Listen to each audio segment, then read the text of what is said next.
वाञ्छाकल्पतरुभ्यश्च कृपासिन्धुभयैव च पतितानां पावनेभ्यो वैष्णवेभ्यो नमो नमः। क्या होता है जब मैया पार्वती के पास जलंधर जाता है भगवान शंकर का रूप बनाकर। मैया पार्वती जब वहाँ से निकल जाती है तो भगवान विष्णु से कहती है कि ऐसा ऐसा बात है।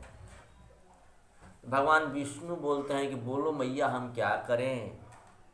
तो मैया पार्वती कहती है कि जलंधर ने जिस रास्ते को दिखाया है उस रास्ते का आप उपयोग करके और उसके पत्नी का पतिव्रत धर्म को आप नष्ट कर दें। भगवान विष्णु ने उसकी पतिव्रता वृंदा का पतिव्रत भंग करने का विचार किया, इसलिए कि माँ पार्वती ने बोला था कि वह जिस रास्ते पे चला है उस पर चलकर उसका पतिव्रत भ्रष्ट कीजिए। वह उसके नगर में एक उद्यान में जाकर ठहर गए और वहाँ रात में उसे स्वप्न दिया। वह उनकी माया और अद्भुत कार्य पद्धति थी। उनकी माया द्वारा जलंधर की स्त्री पतिव्रता वृंदा ने रात में वह स्वप्न देखा कि उसका पति नग्न होकर सिर पर तेल लगाए महिष पर चढ़ा है। वह काले रंग के फूल की माला पहने हुए है तथा उसके चारों ओर हिंसक जीव हैं। वह सिर मुड़ाए हुए है, अंधकार में दक्षिण दिशा की तरफ जा रहा है।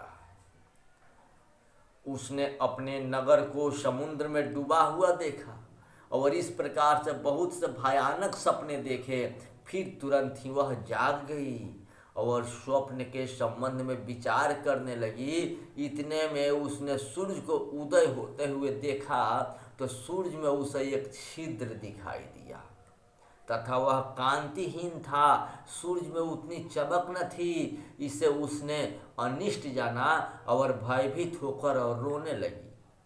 वह छज्जे पर चढ़ गई, अटारी पर चढ़ी, भूमि पर उतरी, मगर उसे कहीं भी शांति की प्राप्ति नहीं हुई। फिर वह अपनी दो सखियों को साथ लेकर उपवन में गई, परंतु वहाँ भी उसे शांति नहीं मिली। फिर वह जंगल में निकल गई, पर वहाँ भी उसे चैन न आया। वन में उसने सिंह के समान दो भयंकर राक्षसों को देखा, जिससे वह अत्यंत भयभीत होकर वहाँ से भागने लगी। उसी समय वहाँ अपने शिष्यों सहित एक तपस्वी आ गया तो वृंदा उसके पैरों में हाथ लगाकर उसे अपनी रक्षा के लिए याचना करने लगी। मुनि ने अपनी एक ही हुंकार में उन दोनों राक्षसों का वहाँ से भगा दिया। दोनों राक्षस मुनि के हुंकार से वहाँ से भाग गए। वृंदा को आश्चर्य हुआ, वह भय से मुक्त हुई, मुनि को हाथ जोड़कर प्रणाम करने लगी और कृतज्ञता का ज्ञापन किया। फिर उसने मुनि से अपने जुधरथ पति के संबंध में उसकी कुशल क्षेम का प्रश्न किया। मुनि ने मौन हो आगे पीछे देखकर कहना चाहा कि उसी समय दो बानर किए उसके पास हाथ जोड़कर खड़े हो गए। जो ही मुनि ने भृकुटि का संकेत किया तो वह उड़कर आकाश में चले गए। फिर जलंधर का सिर क्या हुआ? फिर जलंधर का सिर वह धड़ लेकर मुनि के पास आ गए।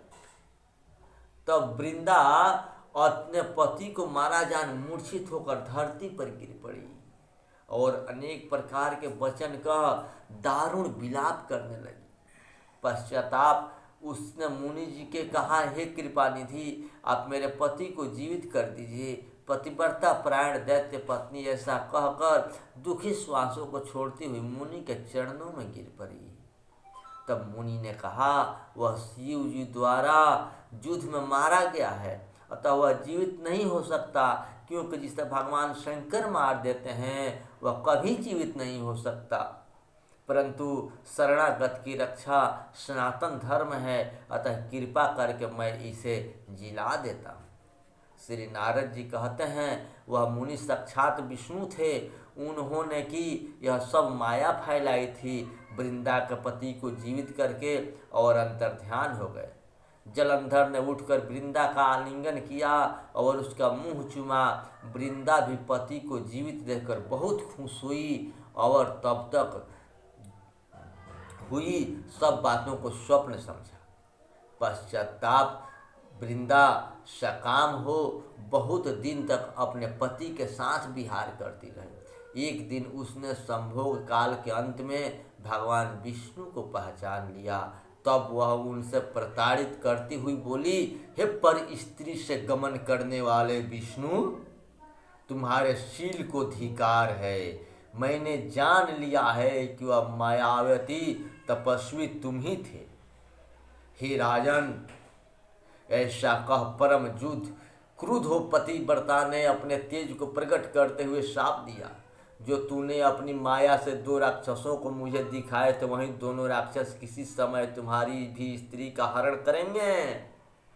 उसके विरह में दुखी होकर तुम वानरों की सहायता से वन में भ्रमण करोगे और वह सर्वेश्वर जो इस समय तुम्हारा शिष्य बना हुआ है वह वहाँ पर तुम्हारा साथी रहेगा। ऐसा कहकर पतिव्रता वृंदा भगवान विष्णु के लाख मना करने पर भी अग्नि में वहीं प्रवेश कर गई। वृंदा जब वहीं अग्नि में प्रवेश कर गई, ब्रह्मा आदि देवता आकाश में उसका प्रवेश देखते रहे। वृंदा के शरीर का एक तेज श्री पार्वती जी के शरीर में चला गया और आकाश में जय जयकार होने लगी। पतिव्रत धर्म के प्रभाव से वृंदा क्या हुआ, मुनि मुक्ति प्राप्त हो गई वृंदा को। वृंदा वहीं से मुक्त हो गई। तब राजा पृथ्वी पूछे, हे देव ऋषि, इसके पास युद्ध में क्या हुआ? तब वह दैत्य कैसे मारा गया? कृपा करके उस कथा को मुझसे कहिए। नारद जी ने कहा, जब गिरजा वहाँ से अंतर्ध्यान हो गई और गंधर्वी माया भी विलीन हो गई, तब भगवान वृषध्वज चैतन्य हो गए। उन्होंने लौकिकता व्यक्त करते हुए बड़ा क्रोध किया कि भगवान शंकर जलंधर से युद्ध करने लगे। जलंधर शंकर के बाणों को काटने लगा, परंतु जब काट न सका तो उसने माया की पार्वती बनाकर अपने रथ में बांध ली, जो विलाप कर रही थी, करुण क्रंदन कर रही थी। तब अपनी प्रिय पार्वती की इस तरह कष्ट में पड़ा देख के लौकिक लीला दिखाते हुए शंकर जी सांसारिक जनों की तरह व्याकुल हो गए और उन्होंने अग्नि पुंज की तरह भयंकर रुद्र रूप धारण किया। उनके रुद्र रूप को देखकर कोई भी दैत्य उनके सामने खड़ा होने का समर्थ न हो सका। यहाँ तक कि शुंभ निशुंभ युद्ध में स्थित होने का समर्थ न हो सके। जलंधर की सारी माया क्षण भर में नष्ट हो गई। युद्ध में चारों ओर हाहाकार मच गया। शिव जी ने उन भागते शुंभ निशुंभ को श्राप देकर बड़ी धिक्कार दी और कहा कि तुम दोनों ही बड़े दुष्ट हो, तुमने मेरा बड़ा अपराध किया। तुम पार्वती को मारते थे और अब युद्ध से भागते हो। भागते को मारना पाप है, इसलिए अब मैं तुम्हें नहीं मारूंगा, परंतु गौरी तुम्हें अवश्य मारेगी। शिव जी के ऐसा कहने पर समुद्र पुत्र जलंधर क्रोध में अग्नि के समान प्रज्वलित हो उठा। उसने शिव जी पर घोर बाण वर्षा करने लगा। बहुत घोर बाण जब वर्षा करने लगा, अंधकार कर दिया बाण वर्षा से। उस समय दैत्य की ऐसी चेष्टा देखकर शंकर जी बड़े क्रोधित हुए तथा उन्होंने अपने बनाए हुए सुदर्शन चक्र को जलाकर उसका सिर काट दिया। एक प्रचंड शब्द के साथ उसका सिर धरती पर गिर पड़ा और भयंकर हाहाकार होने लगा। अंजल पर्वत के समान उसके शरीर को 2 खंड हो गए। उससे रुधिर से संग्राम भूमि व्याप्त हो गई, सारी धरती विह्वल हो गई। शिव जी की आज्ञा से उसका रक्त और मांस महा गौरव में जाकर रक्त कुंड हो गया तथा उसके शरीर का तेज निकलकर शंकर जी के शरीर में चला गया, प्रवेश कर गया। जैसे ही वृंदा का तेज गौरी के शरीर में प्रवेश हुआ, जलंधर को मरा हुआ देखकर देवता और गंधर्व सब प्रसन्न हो गए। हरे कृष्णा कृष्णा कृष्णा हरे हरे, हरे राम राम राम हरे हरे।